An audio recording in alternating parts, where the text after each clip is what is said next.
Conscience Award presented to Fiona Jensen and Colin Choice for your commitment to address the urgent issues of today's youth through mindfulness training. East Sandwich, Quaker Meeting House, April 27, 2000.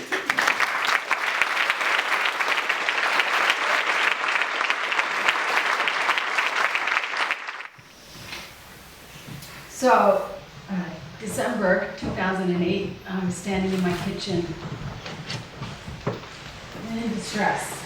I had a daughter, who's actually here today, who was most ethically in crisis and doing everything you don't want your 16-year-old daughter to be doing. And really felt powerless over how I was going to create her as the powerful human being we all knew was there. And I stood in my kitchen, and because I have a practice, you know, I bake cookies at Christmas. I used to until college was, I don't know, 4 times a year. And I was baking Christmas cookies, and I just was so beyond not knowing what to do, and Lily was grounded and furious and upstairs, and in my ear I heard, "Expect a miracle." And I thought, oh, that's weird, And a week later, a good friend of hers was murdered brutally. And I'm in my kitchen, and it was after the funeral of this young man, Jordan. And I looked around my kitchen, and there was my daughter, who was a runaway and angry, very angry. And her friend, Janet, who was throwing up every morning before school because of anxiety. You know, around the room, one addicted to OxyContin, another one on anti-anxiety meds, and these are the girls that I watched grow, and I thought, oh my God, there's something wrong. And I didn't know what to do, you know, and a few weeks later, I was talking to a friend of mine who taught me mindfulness, and I said to him, "You ever thought about working with teenagers?" And he said, "I'd love to work with teenagers, but how do I get to the teenagers?" So I went to Lily and I said, "Lily, I have this friend Adam, and he's trying to start this group with teenagers. Would you be willing to talk to him?" And she said, "F no." It worked. So I went back and I told him that, what are we going to do? And then that summer I had the privilege of being involved with a program called Landmark. And at Landmark, it was in the leadership program. And they said, do a project in a community that's important to you, and we'll coach you. And so I thought, wow, what if I could raise enough money to pay for him to go and teach at Lily's school? So I went up to him and I said, how much would it cost? He gave me a number, and I went to my lovely husband, Bob, and I said, okay, we're going to have a race. We're going to have a road race, and we're going to raise money. And not knowing what I was doing, I organized this race, And as we're organizing this race, I'm having a lot of fear because I don't know what I'm doing. I've never done this before, right? But my conscience, right? This is why this award is so apropos, courage, the courage to follow your conscience. And I would go to my leadership program and I'd say, oh my God, I have no idea what I'm doing. I'd say, well, of course you can do it. Yeah, of course you can do it. Just, what's the next thing you have to do? Anyway, so I started organizing this race, and it's summertime, and the school's closed, and I have no idea if we're going to take a program, and Adam starts creating a program, and we start organizing the race. And then very sadly, in August, 2 of Lily's peers committed suicide within 2 weeks of each other. Jimmy, he both hung themselves. Just tragic, And my friend Betsy Bowes is here, and she was at those funerals, and those young men are buried within 12 feet of each other, And so, again, more funerals, more tragedy. It became clear that this was not just an issue in Barnstable. This was an issue all over, that there was issues with substance abuse and suicide. And we started getting calls from other schools saying, can you bring your stress reduction program into our school? And I'm standing there, my program's now over, right? Okay, I could drop the ball, we have this program that's going to be in Lily's school in January. But I felt like if not me, then who? which is a big thing that I learned through all the coaching. You know, like, what are you going to do? Talk is cheap, right? And so somebody said you could become a nonprofit, and I said 501. What? You know what? You know, board of directors. Like, wow, that's way too scary. You got to find like successful businessmen and women to sit on your board, and I'm like, you know. So I signed up for another program at Landmark because I thought, okay, I need a coach.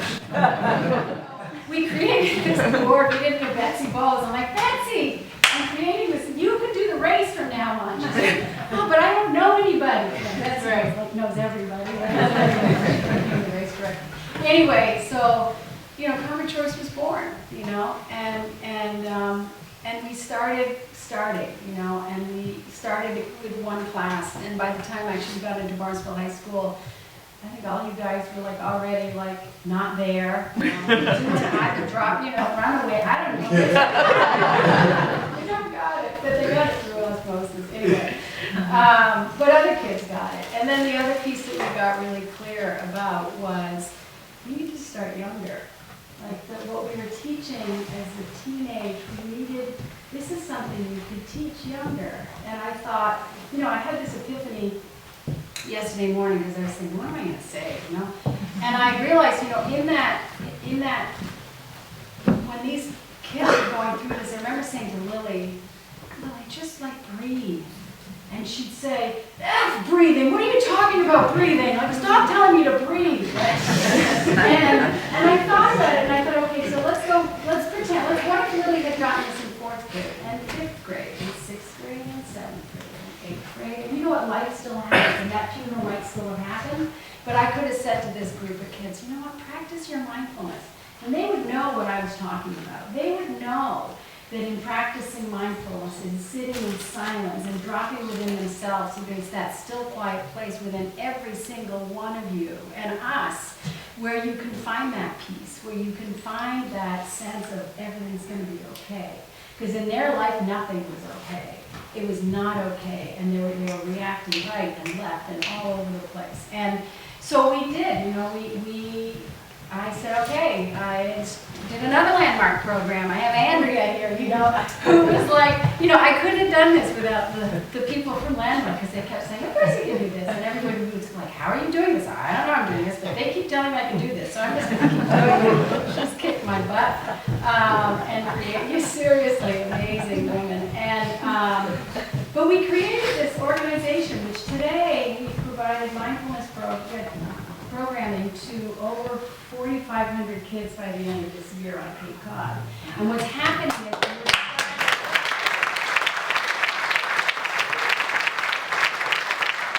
we have created a program that's gotten national attention around the country and around the world for what we do. You know, we've created a program where we've aligned our curriculum with the Massachusetts Curricular Frameworks for Health so that we can go into a school. And then, not only that, but we took it upon ourselves as a community through tremendous amounts of fundraising and everything, where we created the schools wanted data. They wanted to see that this actually worked. And so we actually went about getting the data under IRB approval of Tufts University, and now we've got Yale knocking on the door wanting to study what it is that we do with these kids, you know. And it's really about teaching the children the gifts that they are, that they've got, because life has happened to them, and they've made choices, and now that's who they are, and they're not, you know, and mindfulness cuts through all of that. You're not your thoughts, you're not your emotions, and we teach these kids compassion and kindness, and it's remarkable what's coming out the other end. Inside every one of you is something that the world needs, right? Every one of you, there's something that the world needs, and it's having the courage to figure out what that is, and all of those voices in your head that's telling you, no, I can't do this, and I'm stupid, and I'm ugly, and I'm whatever it is that we, and that's the nonviolence, right? I believe that we are way more violent with ourselves than anybody else is. That if the world knew the things we were saying to ourselves, if I said that to somebody else, you're locked up, right?